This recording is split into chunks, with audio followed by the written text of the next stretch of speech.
BLUF Gaming here with a quick SCUM tutorial on how to breach the bunker in Sector C1. The bunker is located right here at the end of this white road, and we are approaching from the west side. We can see that there is a mech further down and one off to the left. When the one further down is on the left side where it is now, we can run down and hide behind these white containers.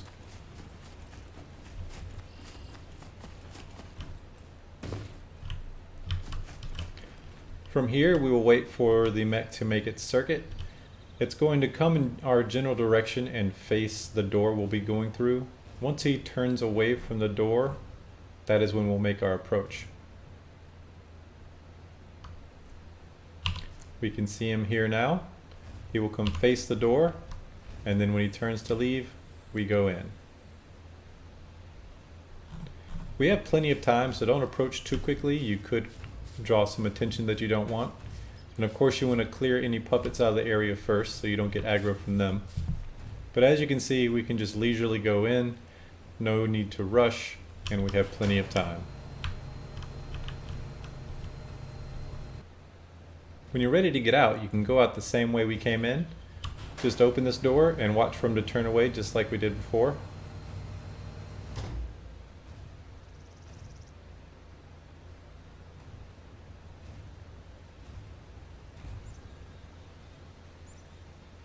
This time, whenever he turns away, we want to give him a couple of seconds to get out of sight before we start making our run. However, instead of making a stop at the white containers, we can just run all the way out the same way we came in, and we don't have to worry about any of the mechs getting to us.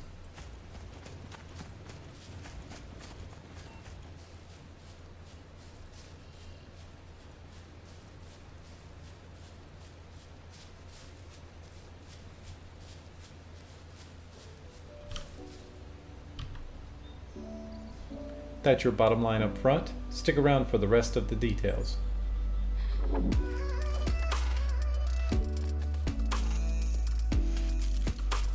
Thanks for sticking around. Now that we got the basics out of the way, let's take a more detailed look at Bunker C1. We have two sentries to look out for. This one which watches the front door that we saw in the beginning, and he makes a 4-stop circuit clockwise. However, you do need to note that after his stop up here, when he walks towards the front gate, he will peek back towards us in this direction for a brief moment. That's why we make our approach in 2 halves, first to these white containers and then to the front door.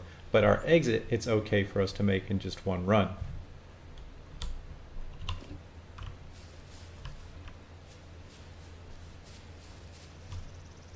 Also, there's another sentry on the left, which we can see in the distance here, and he guards the hatch. If you watched my other bunker videos, you likely heard me say before that I generally prefer the front door. That remains true here. However, you can use this bunker's hatch to enter without fear, because it only has a short fall. Most bunkers have a rather long fall that can kill you if you were to get aggro or something while you're trying to use a hatch. However, this one, you will likely survive the fall unless you're already very heavily damaged. The reason I don't use the hatch, however, is because this front door is so incredibly easy. In fact, this whole bunker is just so great. It's one of my favorite bunkers out there.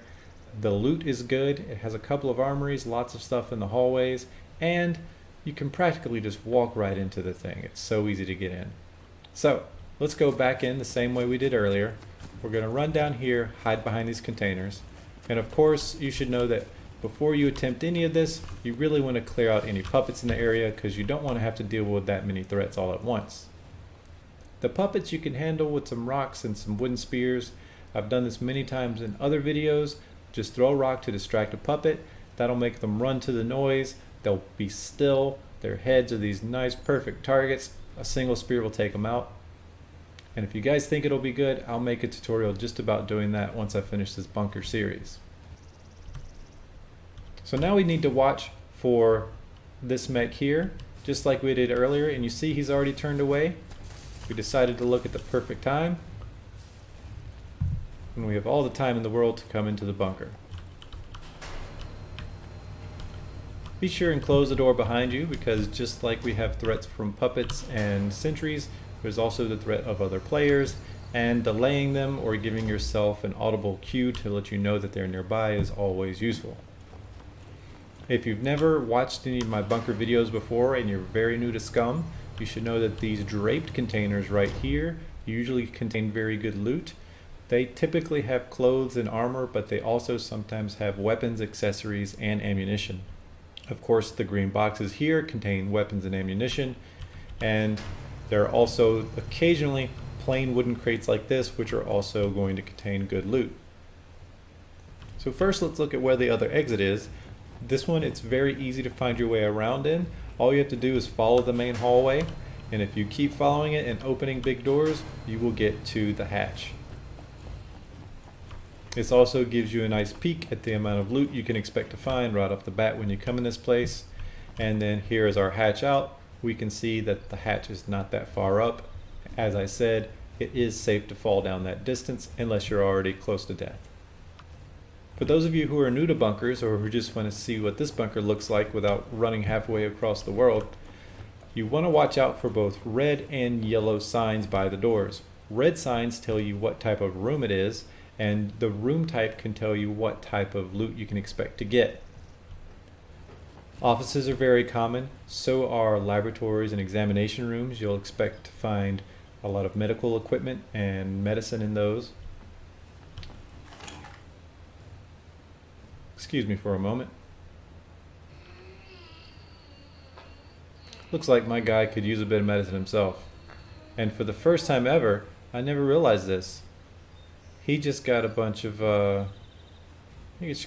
poop on his shoes. Huh. It also looked like he pooped out a banana. Interesting. Normally, if any weird things happen in a tutorial, I don't include them, but I just want it on the record here that my guy just shat out a banana.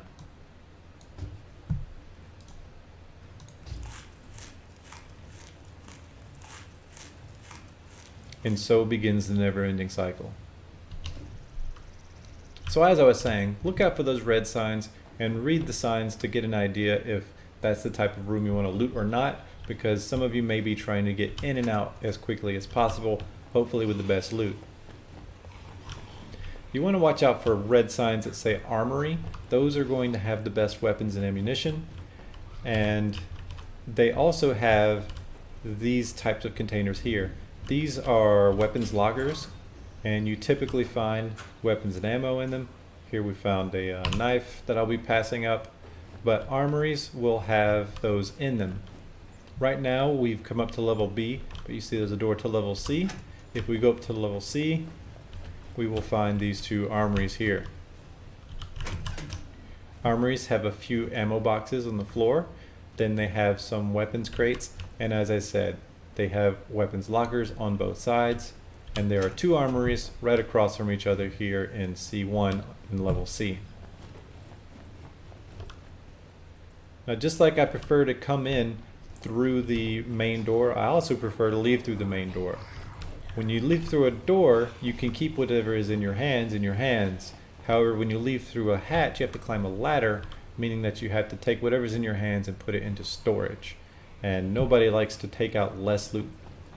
But because this is a tutorial, I do want to show you guys how to get out through the hatch. Whenever you're leaving a bunker, it's less important that you don't get aggro from the sentries than whenever you're entering. Because once a sentry gets aggroed, its white lights turn red, and from that moment on, it will be more quick to fire at you should it see you. Currently, both of the sentries in the area have white lights because when we came in, we didn't get aggro. That means it's going to be easier for us to get out than if they were already triggered and turned red. Also, whenever you're running away from the bunker, you can go in any direction you want once you get out of the fence, and so that gives you a lot of room to zigzag left and right and dodge all of the bullets. So long as you're zigzagging left and right, it's very hard for a mech to hit you. On the other hand, whenever you're entering a bunker, you're going to one of two places. In this case, you're going either to the hatch or to the main door. And that means you won't be able to zigzag much whenever you're going through the entrance, and you'll be more likely to get hit. So Without further ado, let's go ahead and leave this place going through the hatch. Again, I do recommend the door, but we'll do the hatch.